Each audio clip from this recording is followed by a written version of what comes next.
It's the first WCW pay-per-view in 16 years, new blood rising, and by the end of this video, we'll know who our world champion is, we'll know who our tag team champions are, who our women's champion is, who our TV champion is, and we've also got a US title match as well, where Jay Lethal defends against Cody Rhodes. So all in all, it's going to be quite the event. Hello and welcome to part 4 of my Total Extreme Wrestling WCW series. I'm Kev and this is our first pay-per-view of the new era, we're not saying new era, of WCW. And we're kicking things off with Eric Bischoff in the ring, and this is just me trying to give a bump to some of the people who need it. But Eric Bischoff in the ring and just welcoming everyone to the first WCW pay-per-view ever. Didn't ever expect this to happen. And by the way, here's some of our exciting new generation of young talent, and it's just the ones who are involved in title matches who might need more of a push with the audience than the likes of Mysterio and EC3 and some of the more established stars. So hopefully get a little bit of a boost for Mia Yim, Awesome Kong, Pete Dunne, Tyler Bate, Jay Lethal and Cody Rhodes. We get a C+ on the story, on the angle, sorry, as well as pushing on all of the storylines that are involved in it. They all gain heat, which is the other reason. I mean, that's a good thing. We want heat on our storylines. The angle, the crowd are excited, the crowd are getting hotter, and let's get into some action. And we start things off with Bobby Lashley versus Ryback in a bit of a grudge match. These two met in the first round of the world title tournament, with Lashley defeating Ryback then, and Lashley goes on to defeat Ryback here, despite interference from Nexus stablemate Wade Barrett. So Barrett comes in, interferes, attacks Lashley, but Lashley overcomes and still manages to defeat Ryback despite Wade Barrett's interference. Lashley's getting better at his gimmick, the crowd getting hotter again. Lashley gets a C+, a C for Ryback, and a C for the match overall. And this pay-per-view is off to a strong start, and it advances our Lashley versus Ryback storyline that probably isn't done just yet.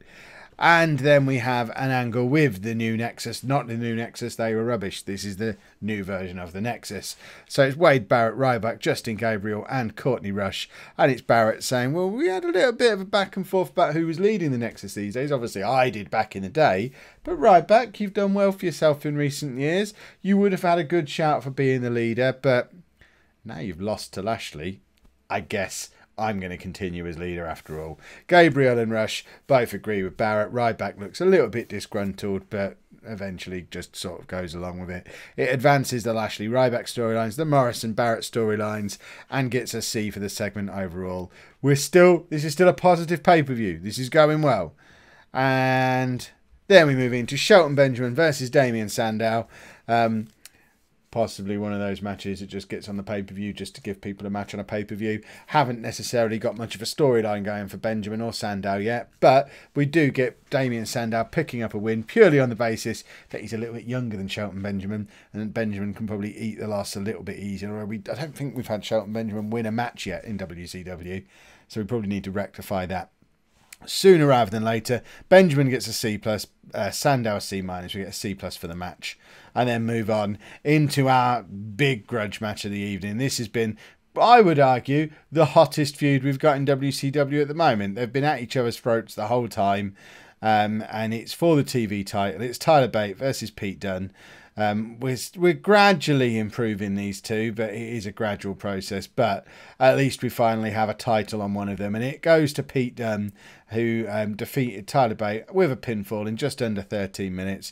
Both of them getting E+. The storyline advances but loses heat. Perhaps it might be time to send these two their separate ways for a little while and have them with other people building back up to another match between the two of them again further down the line, because they've been working together every week since WCW has been back. We get a D- and we now have a TV champion.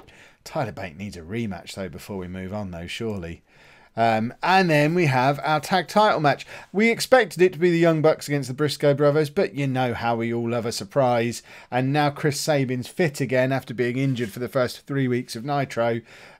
We also add the Motor City Machine Guns to the match, and as is the way these things work, if you have a surprise entry to the match, of course they have to win it. So the Motor City Machine Guns are our new WCW World Tag Team Champions. Shelley and Sabin both debuting their gimmicks, really strong gimmicks, and they actually were the best performers in the match as well. The weak link was Nick Jackson, which is odd because he's the one who's identified by the creative meeting thing as being the big bright hope for the future out of the tag division, but everyone else come in with a C-.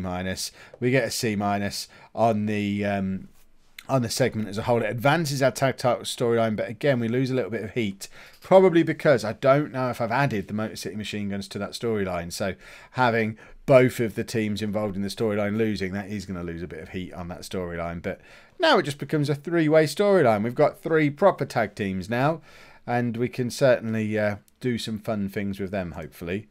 And then we have John Morrison versus Wade Barrett. Wade Barrett picking up the win, clean, no help from Ryback or the Nexus needed. He defeats Morrison, gets a C-. No, Morrison gets a C-, Barrett with a C.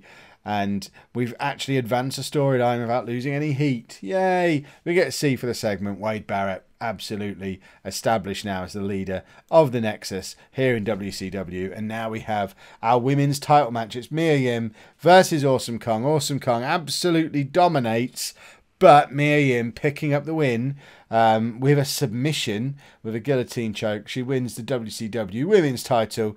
She had a D- on the match, Kong with a D. Again, we're losing a little bit of heat. Or am I messing up these storylines? What am I doing wrong? Let me know down in the comments. We get a D for the match, and we now have our first women's champion, and it is Mia Yim, although Awesome Kong has every right to feel a little bit hard done by, and will probably want a rematch fairly soon. But AJ Lee also quite fancies a match. She turns up and says, look, Eric, I know I was late to arrive here on WCW, in WCW, but I've won every match you've put me in so far. There is no one else in the women's division who can claim that. Even me again lost in a tag team match, I think. Let's say she did, even if she didn't. She should have done. I'm the only undefeated women's wrestler in WCW. I deserve that title match. Forget what Awesome Kong just did. I expect a title match, and I expect it soon. And Eric Bischoff just tells her to do one. And we get a B- because Eric Bischoff's involved, and we get a little bit of a boost for AJ, which is good as well. And then we go into our US title match. Jay Lethal versus Cody Rhodes. I was originally going to keep the title on Jay Lethal here, but Cody Rhodes is absolutely flying up the creative meeting thing for who's hot at the moment. And along with Pete Dunne and the two guys involved in the world title picture, Cody Rhodes is the hot wrestler in WCW right now. So it made sense to stick the title on him. We have a little bit of interference from the Young Bucks. They're licking their wounds after facing defeat in the tag title match a little bit earlier in the night, but they do interfere on behalf of Cody Rhodes, who uses them to pick up the win. We get a new United States champion in the shape of Cody Rhodes. Jay Lethal got a D+, Rhodes a C. It advances both the tag title storyline, which gains some heat again because the Young Bucks are doing something awesome, and then the US title storyline advances as well, and we get a C for the segment. And that takes us into our world title match, our main event. It is Rey Mysterio versus Ethan Carter III. And despite Ethan Carter being the hot act in WCW right now, I couldn't move away from the original script. The title has to go on to the returning hero, the WCW original. Rey Mysterio is the first WCW World Heavyweight Champion in 16 years. He gets a C+ on the match, as does Ethan Carter. The two of them have got great chemistry in their performance, which is good. We're advancing our storyline, and it's certainly not ending here. If we found a combination that has good chemistry, this feud's going to go on for a little while yet for our world title picture. But we get a B- for a Rey Mysterio win in an exceptional match. Yes. And then we close out the show with Rey Mysterio celebrating in the ring. Am I going to regret having the celebration on after the match because the match was better than the celebration? But I just, you'd have a proper celebration. Your original WCW guy wins the WCW title. It's fairy tale stuff, and I hope that hasn't ruined the rating of the whole show. I wonder. We get a C+ for the show. Tyler Bates, slightly overused, as was Pete Dunne. They just had a match, didn't they? How are they overused? Was the match just a little bit too long, maybe?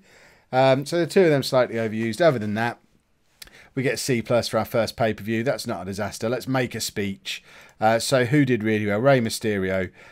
We've got to say, let's just give him a hug, because come on, Ray, you came back and you did it. But Ethan Carter absolutely needs some praise, because he did exceptionally well as well.